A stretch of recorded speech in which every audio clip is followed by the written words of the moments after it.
In this lesson, we will continue to learn about the economic differences between the upcountry and lowcountry and how those differences started to kind of be equalized and go away. Once again, the upcountry, which started out as the backcountry, had subsistence farmers, few owned slaves. They did not have large plantations, and most worked without slave labor. The lowcountry, dominated by the planter elite, whose economic well-being and social status depended on their slave holdings. Both groups, though, suffered during the war, where, during the American Revolution, the lowcountry lost slaves, and both the lowcountry and upcountry lost livestock, which would be animals such as this chicken and this pig, plus other goods that were taken by the British. And once the war ended, the economy was slow to improve. The lowcountry suffered because the mercantilistic policies of Great Britain were turned against them. There were no longer subsidies offered for anything by Great Britain, and the protected markets, while South Carolina was a colony, was now turned against them as part of an independent U.S. Because under mercantilism, Britain doesn't want any imports except gold. And if they bought anything from the colonies, they would be importing it. So they sought to get other things, or things that they used to get from the American colonies, from their other colonies. Additional problems after the war were that because of the Treaty of Paris, those who owed money to creditors in England had to pay them back, and planters and others who owed money to them could not afford to pay them back. The U.S. government and state government also commandeered goods during the war from citizens and could not pay them back, as well as there was poor crop yields and harvesting. And these economic problems would persist until the early 1800s, when cotton becomes a cash crop.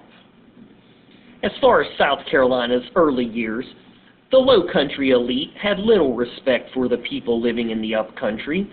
They called them uncivilized. The political representation was a major source of tension, where the lowcountry had more representation than the upcountry. There, of course, was a larger white population in the upcountry, but the political power rested with the lowcountry. Charleston was the capital of the state. It was located in the lowcountry, and all legal business happened there. The Charleston elite had a greater influence in the government, in part because they lived right next to the capital in Charleston, and the upcountry had to travel super far to get there.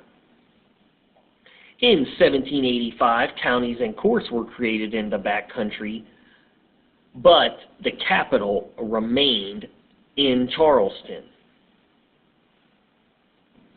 We will pick up the notes with the 1785 creation of counties and courts in the backcountry.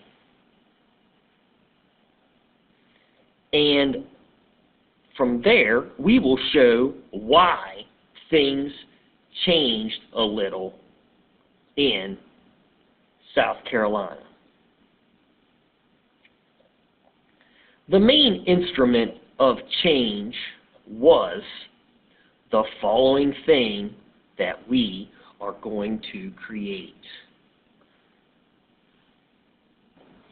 To create this device, which I'm going to use some of the tools on my Moby to do, you draw a rectangle, and then you draw some slanted perpendicular or parallel lines.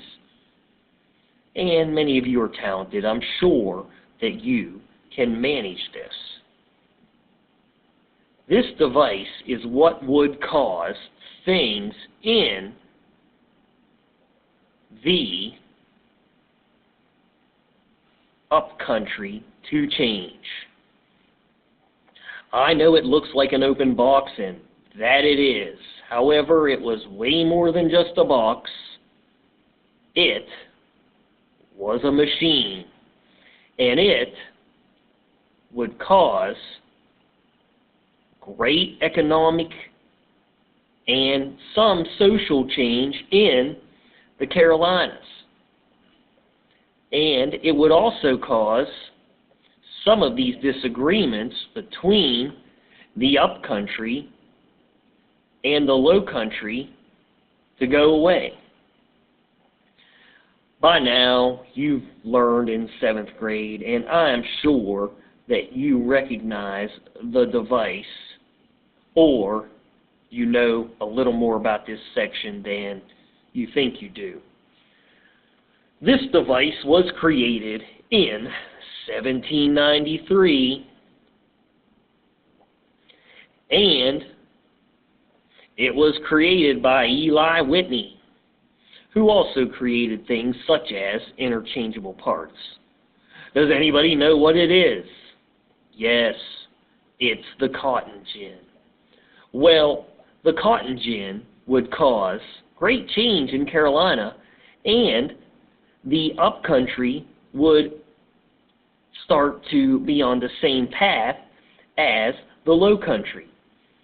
Now, how the cotton gin works is cotton, as it's grown, except in select areas, has these seeds which take an incredible amount of work to get out and time to get out. Well, this cotton could be grown in the upcountry, but there was no point in growing it because it was too hard to get the seeds out. Well, Eli Whitney invented the cotton gin that when you loaded the cotton in and cranked the handle, out come cotton with no seeds. Seems simple, but let's see how it changes the economy of the Carolinas. It went pretty much like this. The farmers in the upcountry, they were subsistence farmers. They grew what they could to feed their family. If there was anything left, then they would sell it. However, they couldn't grow rice in the upcountry because the climate and the geography is not suitable for rice planting. And you need the wet areas around Charleston and the coast to grow rice. Also, there was a type of cotton that could be grown without seeds in the coastal areas, and they grew this in coastal Georgia. I don't know too much about it being grown in South Carolina, but they couldn't grow that type of cotton either. However, they could grow cotton with seeds, but it would not be worth their effort to remove the seeds and try to sell it. However, cotton was in great demand in the world, and if there was something that would remove the seeds, the farmers in the upcountry could grow a valuable cash crop. And things went pretty much like this. One farmer eventually learned about the cotton gin, and he realized that he can grow cotton in the upcountry. Says, hey, I can grow cotton up here. Just like those Charleston elite cash crop growers. So he plants some, and He uses his cotton gin, which would have cost a little bit, but eventually he's going to end up with a cartload of cotton, and there's usually a market for cotton, so he sells it and he makes more money. And he realizes, boy, I can make money off of cotton. And he realizes, well, I'm making a lot of money, but if I had slaves, I could make more money off of cotton. So he says, I'm going to buy some slaves. I know that sounds bad, but slavery was the path to success back then. Well, this farmer was not the only one who was growing cotton and buying slaves. And it was taken notice of by the Low Country.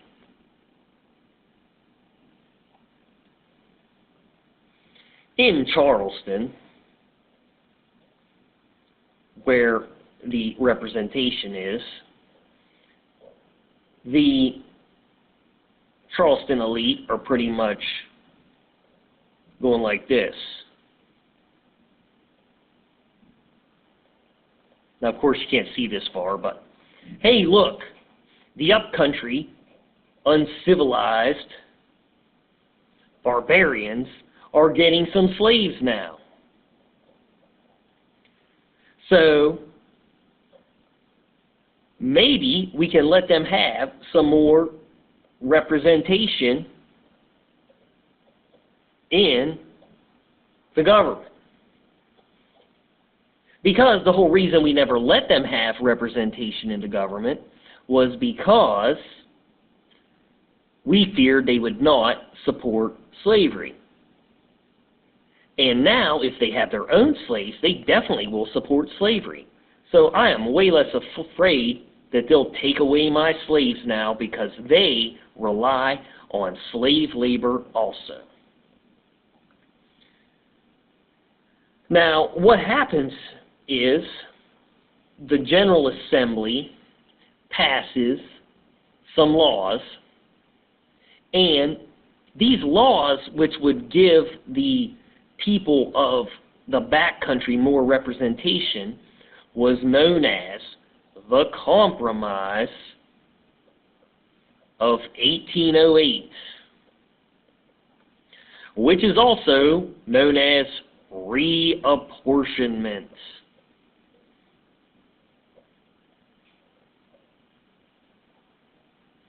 Reapportionment means to redivide something, a portion.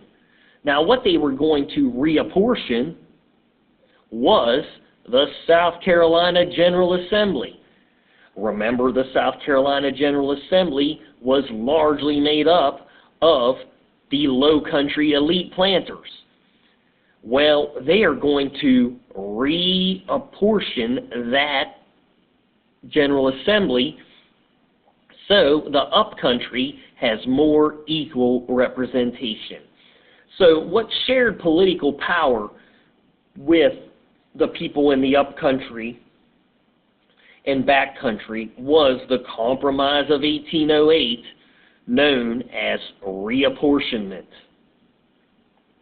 Now, the way in which this political power was shared was that they rewrote the stipulations by which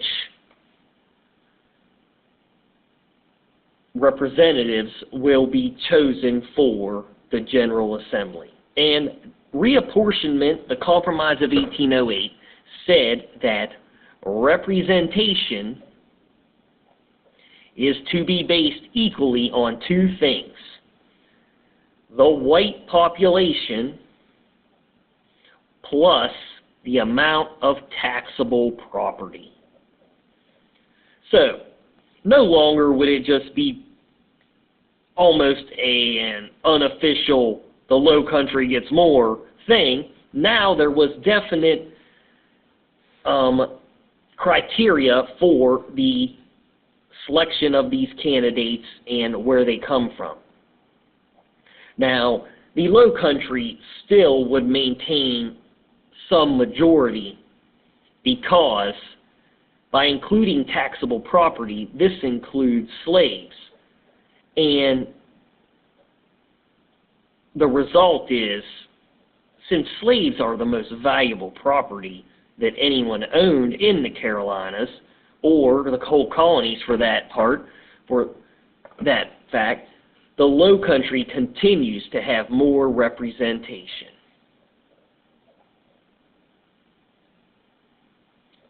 Because they have more slaves. So, this combined with another action results in the upcountry. Hey, Low Country, you're not so bad. In a relaxing of tensions with between the Low Country and Upcountry. Now, the other point of disagreement between the Upcountry and Low Country was the location of the capital.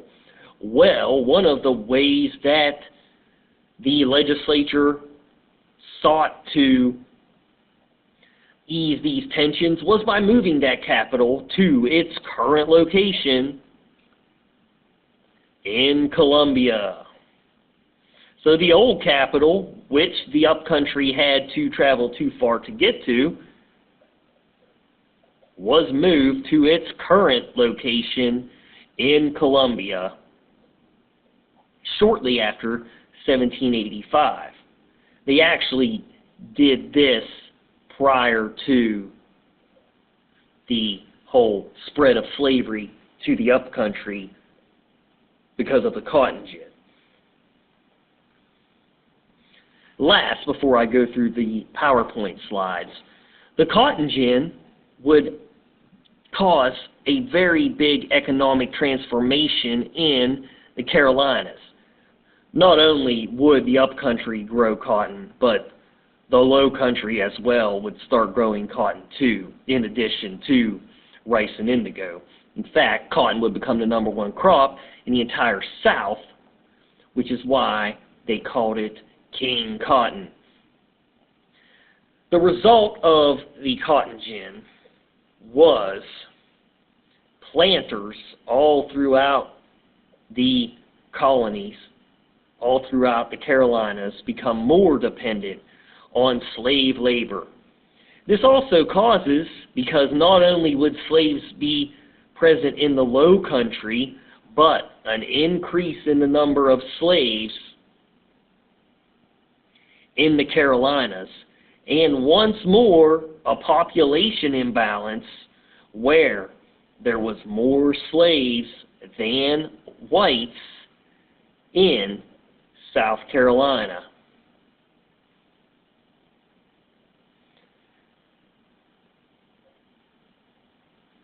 Let's look through the PowerPoint and see some additional facts.